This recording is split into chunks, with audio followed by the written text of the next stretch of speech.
खामोशी। हिस्सा अव्वल। रात का वक्त था। गांव के किनारे एक छोटा सा घर था जहां अयान अपनी माँ के साथ रहता था। उसके वालिद कुछ साल पहले बीमार होकर फौत हो गए थे।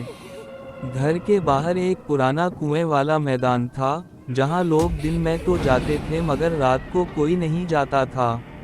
लोग कहते थे कि वहां रात के वक्त आवाजें आती हैं, जैसे कोई सरगोशी कर रहा हो। अयान को उन बातों पर यकीन नहीं था। उसकी माँ हमेशा कहती, बेटा रात की खामोशी बहुत गहरी होती है, कभी कभी वो चीज़ें भी सुनाई देती हैं जो वजूद में नहीं होती। अयान हंसकर टाल देता। एक रात मौसम बादलों से भरा हुआ था। हवा चल रही थी मगर हवा की आवाज़ से ज़्यादा कोई आहिस्ता आहिस्ता बातें करने की आवाज़ आ रही थी।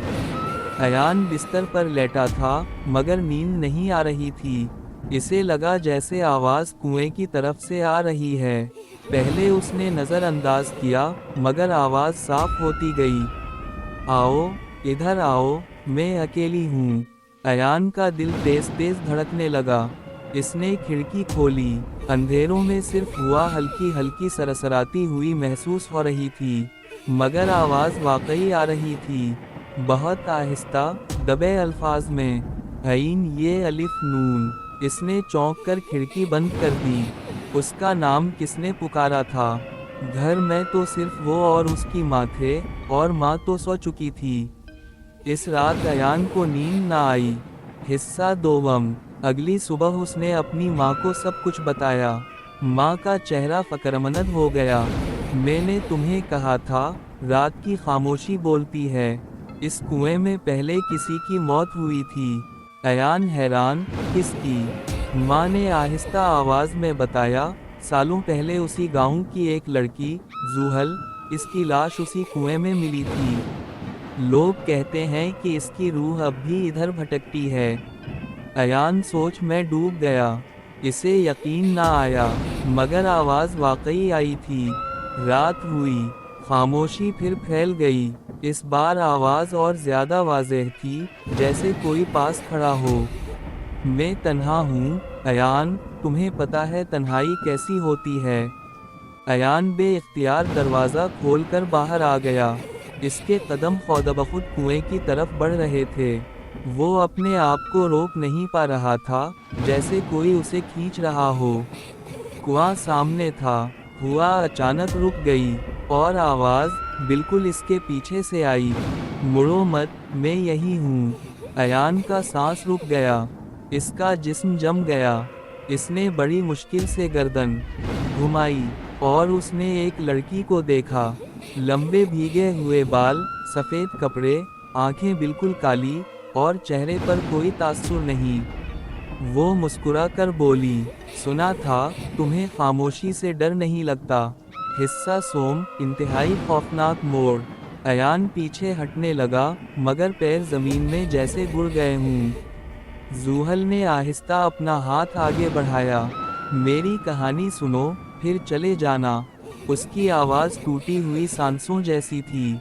अयान कुछ ना कह सका। जूहल बोलने लगी, मुझे धोखा मिला था। उसी गांव के एक लड़के ने मुझे मोहब्बत का यकीन दिलाया।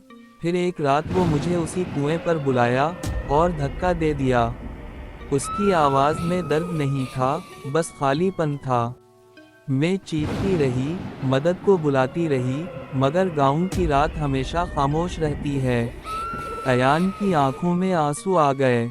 इसे पहली बार खामोशी का खौफ समझ आया। जूहल ने कदम आगे बढ़ाया। अब इस खामोशी में एक और आवाज़ चाहिए। अयान ने समझ लिया, वो उसे अपने साथ ले जाना चाहती थी। नून, नहीं। अयान की आवाज़ कांप गई। जूहल मुस्कुराई, खामोश रहो, चीखने का फ़ायदा नहीं, यहाँ कोई सुनता नहीं। इसने अयान का हाथ पकड़ा, और अयान ने पूरी ताकत से, अल्लाह की अमान, कहकर हाथ झटक दिया। अचानक इधर अजान की आवाज़ आने लगी। जूहल का चेहरा बिगड़ गया। वो धुआं बनकर अंधेरे में तहलील हुई। अयान चीखता हुआ घर भागा। हिस्सा चहारम, इख्तिताम और राज। माँ ने अयान को गले लगाया। اس کے ہاتھ ٹھنڈے تھے، اتنے ٹھنڈے جیسے برف۔ ماں نے گہری سانس لی۔ بیٹا، کچھ روحیں سکون نہیں پاتی، لیکن تم اب کبھی رات کی خاموشی کو مت للکارنا۔ ایان آج بھی زندہ ہے، مگر وہ رات کو کبھی کھڑکی نہیں کھولتا، وہ خاموشی سے بات نہیں کرتا، اور کنویں کے پاس سے گزرتے ہوئے آنکھیں بند کر لیتا ہے، کیونکہ وہ جانتا ہے، خاموشی سنتی بھی ہے اور جواب بھی دیتی ہے۔